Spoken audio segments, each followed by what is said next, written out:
Nah, kalau penurunan pendapatan memang bisa diprediksi, Mas Wisnu, karena ekonomi melambat. Waktu itu kan lagi ada perang dagang, ada imbas dari ini. Betul. Nah, ditambah dengan COVID ya. COVID itu yang memperparah. Tetapi yang kita mau soroti kali ini adalah kenaikan belanja negara.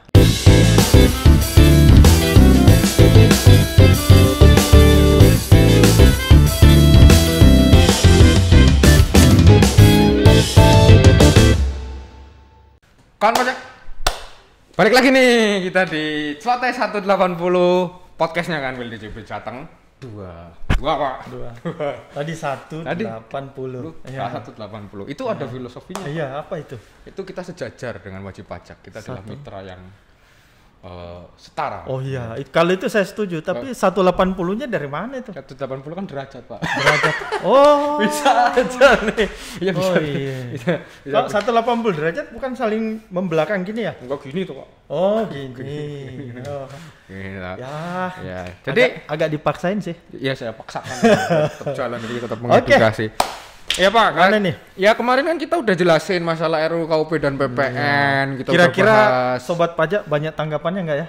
Banyak Pak, beberapa udah mulai lihat, like gitu kan di beberapa media sosial kami juga udah banyak yang ternyata gitu. Selanjutnya komen mau usul komen yang konstruktif, usulnya apa itu boleh. Destruktif juga boleh. Itu hostnya ganti gitu kan.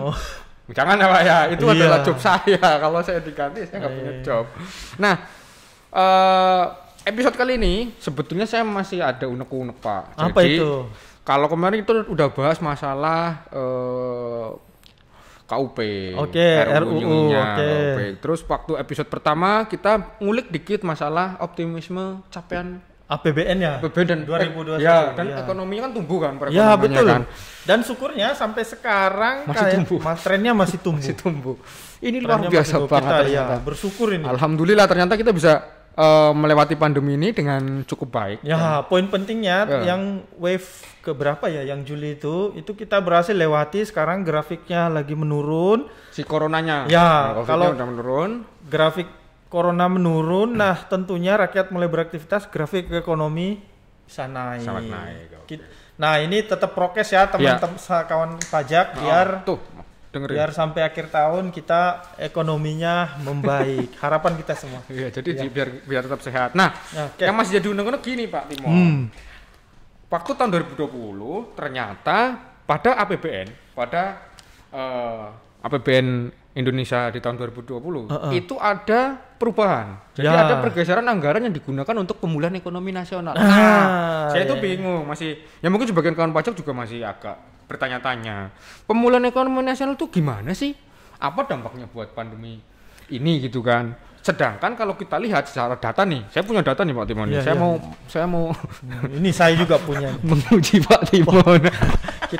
Kita buka rahasia ini, ternyata kita pakai contekan. Tapi nggak apa-apa biar lebih akurat ya. Nih, data yang saya punya itu di tahun 2020 APBN itu kalau nggak salah ini ada sekitar dalam triliun ya 2.233 triliun. Kemudian ada sekitar 600-an Pak, 600 triliun ya. Ya. Itu buat anggaran pemulihan ekonomi nasional. Yang digeser kan nggak kecil tuh Pak. Gitu kan. Itu gede banget. Nah mungkin dari kita bahas pelan-pelan dulu ya. Apa itu PEN terus bagaimana kira-kira? Nah, yang cerahkan nih Pak. Yang pertama memang APBN kan setelah melalui proses pengundangan diundangkan itu. Nah untuk 2020 ini agak unik ini karena dia 2 kali diubah. Oh iya. Nah, kenapa diubah? Itu sebagai respon pemerintah terhadap COVID. Ya. Yang pertama diubah, masih belum cukup, diubah lagi kedua. Nah, jadi kan tahun anggaran 2020 udah selesai nih. Iya. Kita lihat dulu nih, kita review dulu performanya APBN 2020. Pertama itu pendapatan. Nah, ini pendapatan di perubahan kedua itu ditarget 1.699 triliun ya. Kemudian terrealisasi 1.600. Nah, Kalau penurunan pendapatan memang bisa diprediksi, Mas Wisnu, karena ekonomi melambat. Waktu itu kan lagi ada perang dagang, ada imbas dari ini. Betul. Nah, ditambah dengan COVID ya. COVID itu yang memperparah. Tetapi yang kita mau soroti kali ini adalah kenaikan belanja negara. Nah, itu. Biasanya gini, kalau ketika dalam saya selalu menganalogikan rumah tangga. Dia rumah tangga sumber pendapatannya terganggu. Misalnya bapak rumah tangganya lagi kurang sehat atau apa ya. Nah, harusnya pengeluarannya ikut berkurang dong. Iya, harusnya gitu, Pak. Tetapi untuk APBN 2020 itu malah naik. Nah, ini datanya ya. Iya. Dari dianggarkan pertama itu 2.540 triliun. Ini total belanja negara ya. Nah, di Perpres itu malah dianggarkan 2.739 triliun. Gila, malah naik ini, Pak. Ya, dan realisasinya itu 2.500. Intinya dia malah naik sementara pendapatannya menurun. Nah, pertanyaannya, kenapa belanjanya malah naik? Itu. Ya, gimana tuh, Pak? Nah, kenapa belanja? Kita lihat dulu ya. Ya. Nih, kita buka data nih. Nah, kita buka dulu datanya. Nah, kenapa naik? Kenapa naik? Karena ya pertama respon terhadap pandemi ya. Oke. Jadi si 200 itu salah satunya digunakan untuk merespon adanya pandemi. Betul, Kak. Betul. Shortfall penerimaan karena pajak. Tetapi belanja negara tidak mungkin dikurangin. Tidak mungkin dikurangin karena dampak pandemi itu begitu dalam ke masyarakat sehingga pemerintah merasa nggak perlu dikurangin. Bahkan strateginya itu direfocusing ya, jadi anggaran tuh ada istilah direfocusing. Kalau istilah sederhananya disisir lagi lah. Mana yang penting banget, mana yang enggak gitu ya, Pak. Ya, mana yang penting. Nah, akhirnya ini misalnya ya perjalanan dinas yang kurang krusial. Kan waktu itu pandemi nggak boleh kemana-mana. Nah, itu dialihkan. Alihkan buat belanja untuk penanganan COVID ya dan dampaknya, termasuk untuk bantuan sosial. Kemudian jadinya refocusing itu juga membuat kita belajar untuk lebih efisien dalam pengelolaan anggaran. Jadi dilihat lagi mana yang harus dikurangin, mana yang urgent banget dikurangin. Nah, ini Mas Wisnu, itu berlanjut ke 2021. Oh ya, masih ada berarti ya. Nah, berlanjut 2021 itu termasuk refocusingnya ketika PNS ya, termasuk saya dan Mas Wisnu. Jadi kawan pajak kami itu ASN ya, jadi aparatur sipil negara yang digaji dari APBN juga. Betul, itu di 2021 refocusing anggaran menyebabkan ketika kita dibayarkan THR-nya itu sudah dikurangin karena sebagian untuk dana Corona. Jadi intinya itu ya, kenapa belanjanya jadi lebih besar untuk penanganan. Nah, Pak, COVID. Ini pertanyaan gini, Pak. Jadi udah sedikit tercerahkan nih. Jadi memang di tahun 2020 ada force majeure lah istilahnya. Ada kondisi darurat yang mengharuskan APBN itu berubah. Ya, betul. Dan dimunculkan itu namanya tadi PEN itu ya, PEN. PEN itu dimunculkan. Yang uniknya dia itu ternyata ini ya, Pak ya. Ketika pendapatan kita turun, tapi gara-gara ada COVID ini pembelanjaannya tetap dinaikkan. Betul. Nah, ini ada hubungannya sama ini, Pak. Jadi dari mana sisa si pembiayaan itu? Kan penerimaan turun. Tapi belanja negara naik. Otomatis itu dari mana Pak sisanya Pak diambilin, Pak? Nah, itulah makanya diadakan perubahan yang kedua, defisitnya dilebarkan. Nah, gitu. Apa artinya defisit dilebarkan? Anggaran kita itu menganut prinsip defisit. Artinya selalu belanjanya selalu lebih besar. Nah, tetapi di undang-undang itu dibatasi bahwa selisihnya itu nggak boleh dari sekian persen, 3% ya. 3%. Nah, 2020 itu 2020 itu karena ada situasi khusus, dibolehkan oleh undang-undang sampai 6%. Oh, jadi tambahin lagi 3%. Jadi ditambahin, intinya ya dibuka ruang lagi untuk mencari sumber pendanaan, yaitu tadi utang. Oh, utang. Tapi selama masih di ranah 6% itu masih diperbolehkan. Iya. Hitung-hitungannya masih aman ya, Pak? Masih aman. Oh, gitu. Oke. Jadi sebagian penanganan dana yang digunakan untuk PEN itu ada sebagian juga dari utang gitu kan. Intinya itu kan besarnya 695 triliun loh untuk keseluruhan. 691 95. Nolnya ada berapa? Ayo cepat. Ada 1 2 3 4 5 6 7 8 9. 9 miliar. Oh miliar, berarti tambah 3 lagi. Ya. 12. Oke. Ada 12. Nah, jadi gitu. Program PEN untuk menggerakkan perekonomian, mempertahankan dan meningkatkan kemampuan ekonomi. Kemudian yang paling penting itu untuk sektor-sektor yang benar-benar rentan, UMKM. Ada apa ini Pak? Berapa rinciannya ke UMKM gitu kan? Kan waktu kemarin pandemi kan memang UMKM ya betul terdampak banget kan? Banget. Wah, pedagang-pedagang itu pada mengeluh kan pajak. Ya memang kami mengakui juga sih. Artinya saya sendiri ya Pak ya sebagai masyarakat tuh ya mau beli apa ya juga pikir-pikir gitu kan. Jadi memang bentuk pennya itu banyak ya. Ini ada datanya nih. Ini kita nggak karang-karangnya, ini ambilnya dari sumber terpercaya APBN kita. Nah, jadi Kemenkeu itu punya website kawan pajak ya website. Nah, itu search aja APBN kita itu muncul.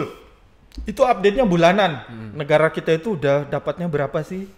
Kemudian dibelanjain berapa sih? Dapatnya dari mana saja, belanjanya untuk apa saja, ada di APBN kita. Terbuka banget betul. Ya, transparan. Akuntabel, transparan. Oke. Jadi teman-teman sobat pajak bisa lihat di situ di APBN kita. Nah, untuk 2020 tadi kan totalnya dari 695 triliun ya. Untuk UMKM itu 112,44 triliun. Ya. Kemudian itu realisasinya kemudian ada tambahan lagi sekitar 3,87 triliun. Jadi sekitar 115 triliun. Ya, untuk pendanaan dukungan UMKM dan korporasi. Nah, itu kan bentuknya macam-macam, ada yang bentuknya BLT. Kemudian jangan lupa juga ada bentuknya dalam insentif. Insentif perpajakan. Nah, itu dihitung juga itu dalam dana PEN. Jadi sekitar 56 triliun itu insentif untuk dunia usaha termasuk perpajakan. Itu untuk termasuk juga untuk UMKM. Jadi memang mayoritas belanja kita untuk menangani menangani dampak corona secara dari segi ekonomi dan juga langsung untuk beli vaksin. Nah, yang ini Pak, yang menarik nih yang untuk kesehatan berapa nih Pak? Kan pemulihan ekonomi nasional, tapi kemarin aku baca ada hubungannya sama kesehatan juga Pak, itu bisa dijelasin Pak? Nah, untuk kesehatan itu totalnya sudah terrealisasi 2020 itu 63,51 triliun.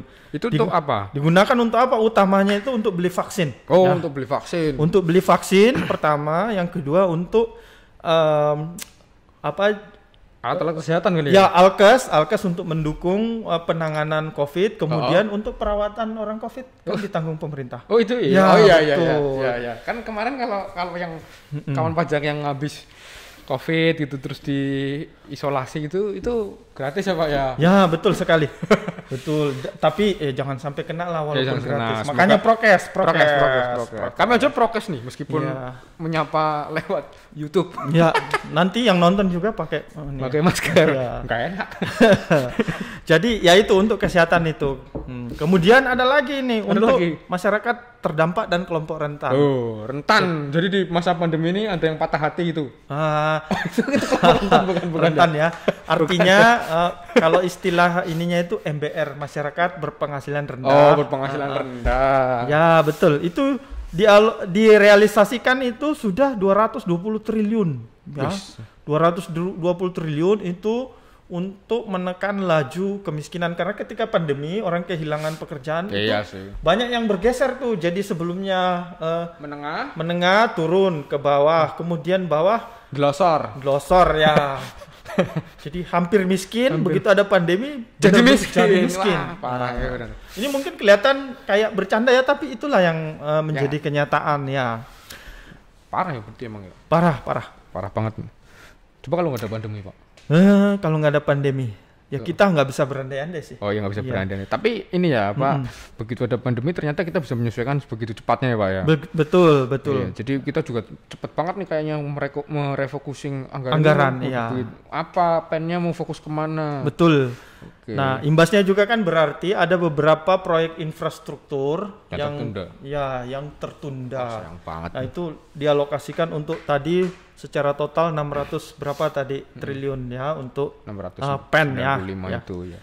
Nah, nanti alokasinya PEN itu ya itu tadi ada yang melalui belanja pemerintah pusat, artinya pemerintah pusat langsung belanjain.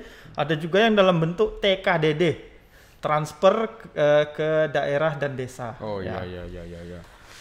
Oke, jadi ini saya agak tercerahkan nih Pak, tapi nanti kawan pajak yang masih belum tercerahkan bisa lewat chat atau komen di bawah. Komen di bawah, nanti jangan lupa subscribe terus like. Dan intinya kita masih bertahap ya Pak ya. Jadi nanti penjelasannya ini dengan topik-topik yang baru juga ya Pak. Betul. Ya. Atau siapa tahu ada yang teman pajak yang request kita bahas topik kita bahas.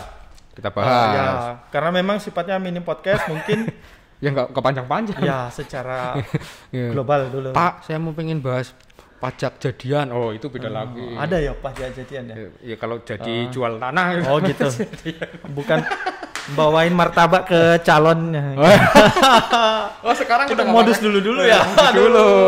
Ya, oke. Oke, jadi intinya tadi udah dijelaskan sama Pak Timon bahwa PEN itu merupakan hal yang penting sekali dan memang dia muncul karena insidental banget, karena ada pandemi di tahun 2020 akhirnya APBN-nya kita refokusin, muncullah anggaran untuk PEN itu. Betul sekali.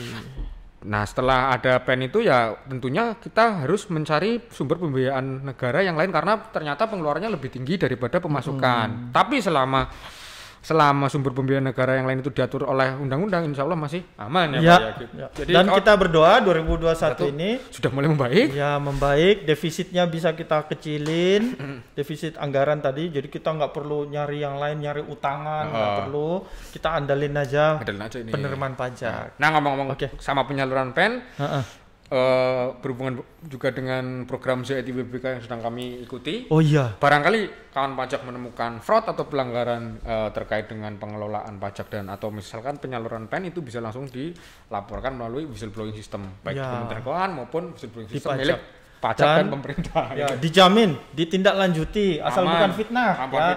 Kemudian identitas pelapor itu pasti dirahasiakan. Jadi ini sebagai bentuk kontrol masyarakat kepada aparat pemerintah termasuk kepada kita di pajak. Oke. Jadi cukup ya Pak ya. Nanti kita lanjut dengan materi yang lain. Betul. Nanti kan pajak jangan lupa tetap pantengin channel Kanwil DJP Jawa Tengah 2. Celoteh 180. Celoteh 180. Bye.